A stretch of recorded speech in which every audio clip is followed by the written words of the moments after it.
US की Billionaire Amana Kuki-Zo Singda Fan Thadari Anti-National Organization Wadiba Kuki-Zo Furup ki Miyoi Singda Hungary dagi American citizen on kraba malem gi maming chalaba Billionaire George Soros na sel thada duna laibak asi bu thugay na basilak pani hai na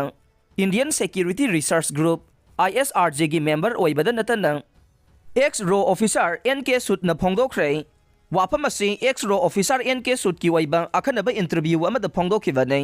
mahakna makha taraduna haikibade Kuki-Zo furup asi Myanmar dagi drug lalonba oina India ra sangsilakpanai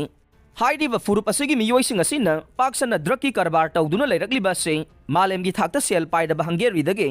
American citizen onduna laikhrabang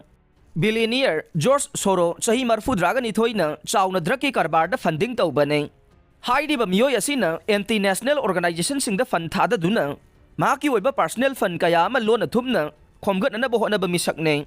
Kuki-Zo furup ki miyoi singna India gi northeast da khunda sinduna ain kaiba drug karbar ama paksana sandorok le masigi makha tarakpo oina hauji Manipur da thogliba Kuki ama dimite ani gi lana sisu drug ka mari leinana chatharakpa lana mani haina laiba ka sigi akhang hai singna launa re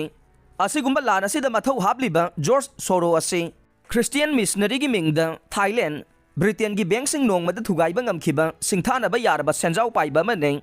senjau paiba sina laiba ka sigi sel thumbu thugai na bagi damak thawaina silaklabra haiba se India gi oiba intelligence report na kupthana yengsinduna lakhibani hai ke